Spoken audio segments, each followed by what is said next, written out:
enthusiasm, the fire they asked us what we asked them to come out and do. I was extremely proud of that, and not feel sorry for themselves. They practiced well during the week. They did some things. I think they found out a little bit more about themselves today. They could come out and do that. And again, we knew Syracuse was going to come in and play, and they got a great start. They got off to a 4 start. They did a good job with their front people, which I said had some really couple good front guys up there. And all the new linemen we had, and I say, Jack Wes in the first start, Sean his first start of the year. Everly in there starting again. First start ever at center. So I did a real nice job. And then Brock Rubel getting back in there. So we had a lot of pieces to move back around. I'm very proud of those guys, the way they went and got in the flow of the game and made the plays. We played with great effort, tenacity, played as a team, and what we did. We're still not perfect, but we're keep getting better. But very happy with those. Hit the deep ball well, got the ball vertically down the field, which was extremely well, and got the protection to do it. Not only just the routes and the catches and the throws, but the guys blocking up front, and we got the running game going. The young back, Jock Wes did an outstanding job, and we were able to keep good balance, which we want to be able to do. And hopefully those guys will be able to add depth in what we do. Take some pressure off Dalvin at times in the future coming up, and where we're at, and getting those linemen back healthy. Defensively, I thought were really outstanding. Did a great job getting off the field. They hit a couple plays, but for the most part, the drive before the half was big. But our drive coming back, they tried to squib it and got it. I think that's what they were doing. And on the side, I'm not sure what they were doing there. And we got the ball, and they were commit the 2-minute drive right there before half again, stole the momentum and got it back. It's critical. Our defense did a great job pressuring the quarterback, tackled well. Did a good job keeping leverage on the football, getting off the field on third down for the most part. And that we got to, the coverage team was good till the end. I think we just let out, and that's ridiculous. We hit the ball where we wanted to hit it, and punted it, and did all that well. And then, Whistle hadn't won play the whole game, and that was the only disappointing thing as far as that goes. But we'll get that cleaned up and get better. Then get ready to go on play and play very Questions? Coach, Jaquiz obviously had a huge game today. What did you see from him, this young man, in his first start, a teenager? A lot of poise. Early on, I think he had better flags. You could see him as the game went on. He just ran with more confidence and more power.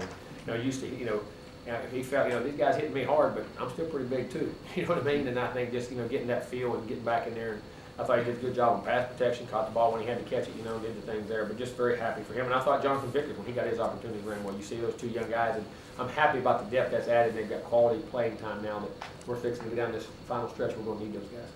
Jimbo, what was the downfield passing attack so effective today? Well, I think they give us opportunities with the looks, and Sean knows the deep ball very well. We ran good routes. We've been getting better at it the whole time, and our protection was better. We protected better up front. And early they got some sacks, but we kept doing it, and we were active with it. We've been working on it. It's been pretty good in practice. It has been. We had to get it to the game. Seems like Travis, a game like this might do a lot for him. I was very happy because Travis is a heck of a football player. Going to be a great player, and even had some opportunity. I thought, and I'll say this, we could hit him a couple more times, maybe, and had some big touchdowns. But Travis catching the ball, made big plays, big moments. That corner catch was a really nice catch in the corner down there, and the end zone down there. The third one I thought was good. The two deep balls, and then the run, the first one. The effort to get in the end zone, the desire to get in there. That's what he's capable of all the time when he has focus and he plays with a lot of fire and passion and attention to detail. I'm very happy for him. But how does a play like that spark a team when he's throwing guys off? It does. You get the energy. It's about energy. It's about passion. I think that's where I think of some of our young guys.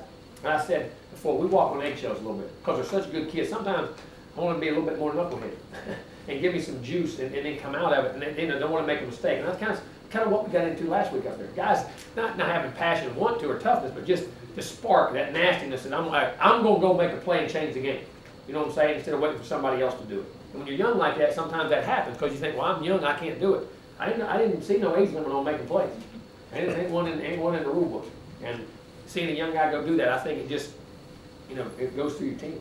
The play Derwin made on the phone, to rip that play and strip back. So I think it's getting contagious, and I hope that we'll need it to. Jimbo, Travis had a little bit of a rough game last week. Did you challenge him or something this week? Because it looks like a totally different player. What do you think? You know me, baby. But in a good way. It's not challenging. You got to be honest. And everybody calls it challenging. I call it honesty.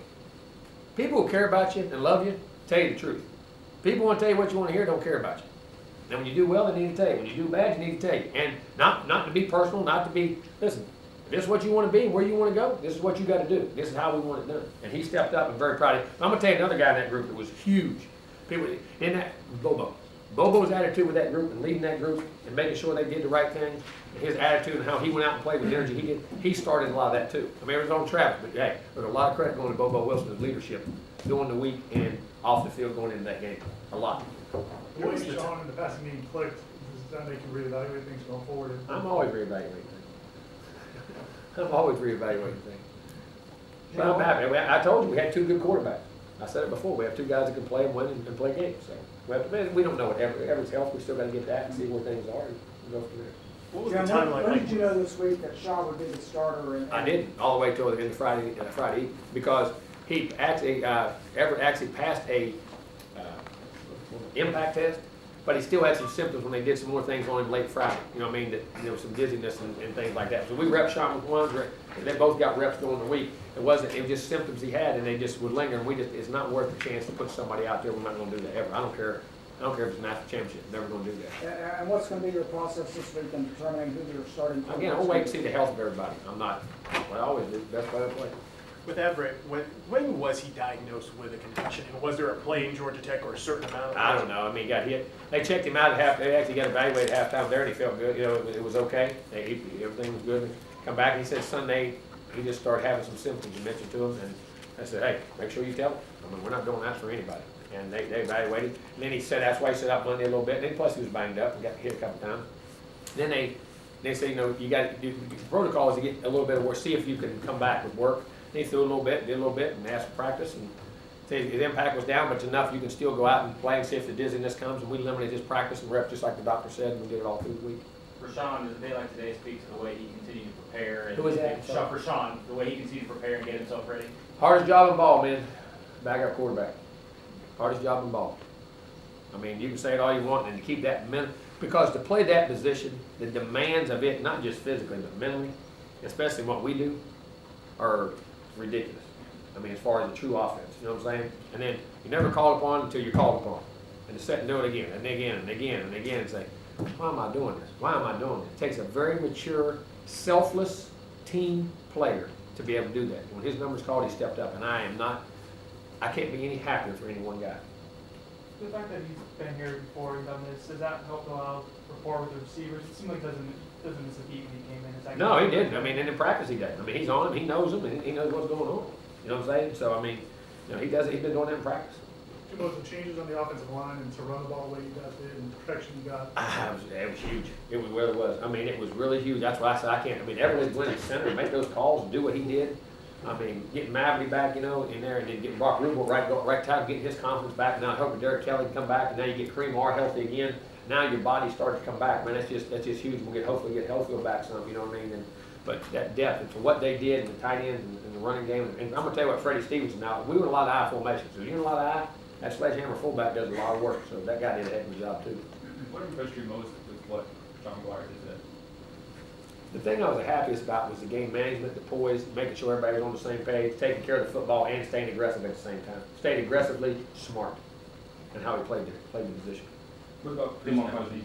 Oh yeah, he made his checks, he made his reads, he knew where to get to the ball, get us in and out of runs. I mean, you know, the one right before half, down on the 7-yard line, that was a check. He checked us out of something, got us, and almost got it down to the 1-inch line. You know what I mean, down there. So I mean, it was huge. You got contributions, say, from freshman Josh Duran, of course. What's it like to see that get Tavares in, but at the same time, it kind of, when George drops that ball, it kind of speaks maybe a little bit to what you were saying about their... No, I was lying, right? I was lying about all that. All them. I was lying to y'all. Now, can one of y'all raise your hand and say I was wrong? No, I think I'm joking. But it is. I like getting on y'all too. But no, it was, hey, I'm gonna throw him another one. George's been catching the heck out of the ball. And guess what? He's gonna get another one. Another. That guy can be a big play guy, and he's learned to play, and just getting him in there and being able to do that, and the confidence to be able to say we're gonna go in there and do that. Heck, that guy's playing his tail off. And we can't add that Maven keeps growing in what he does. You know, now Nooney, you saw Nooney out there for the first time. I said he's ready to go, but I mean, those guys, you gotta remember how much time all those guys have missed. I mean, George had injuries. Nooney had injuries. Wasn't he got a broke toe? I mean, you just don't, it's hard for a young guy in general, but then you miss this and then you get out of shape, you get back in condition. This guy, it's hard to get in that continuity in those young guys. But hey, we're gonna need every one of them. We're gonna play every one of them, and they're all gonna be big time players. I'm extremely happy with that. Hey, Coach, after the tough loss last weekend, is this exactly what the team needed? Did you see enough for a good bounce back from your team? Yeah, I did. I was happy the way we come. Again, not just the performance, but the enthusiasm, the attitude, the demeanor, the leadership, the camaraderie, the love for each other, and understanding how to appreciate a good game and win. You know what I'm saying? And from that standpoint, extremely happy. Extremely. There's things we got to get better at. Yes, we're not perfect. We're a young football team who's growing each week. But I'm extremely happy from the attitude, desire, and the culture of the organization. And they enhance what we believe in. Harvey, Jimbo, there's a fine line between the players not making a mistake and just playing freely. Hard. How do they sort that line and try to get there? It's all maturity. At the end of the day, you can't do it. You gotta look at a man in the mirror. You gotta look at yourself and have confidence. That word confidence, and knowing that you can do it, and knowing you have the poise to do it, and knowing the situations you gotta do it in. I mean, you can coach to your blue in the face. They have to go out and be able to do it themselves when it counts, and then make a mistake and be able to poise and move on. It's all maturity and growth. Just like, how'd you do your job? How'd you know to do your job the first time you ever got it when you were young, or whatever? When you were growing up as a kid, something that was new to you. It's no different. We act like players. Players are just like we were as children. Everything's new to you. Then you figure it out, you get real good at it. Sometimes you make a few mistakes. I mean, we want them all just to be magically perfect. It doesn't happen that way, man. It's just the way you got to play. And there's got to be trials, tribulations. There's got to be ups and downs. But the thing is, what you got to do, play the next play. Don't worry about the result. Don't worry about the scoreboard. Just play the next play and believe in yourself and grow confidence in yourself. all right, thank you guys. Thank you. Thanks, Coach. Good.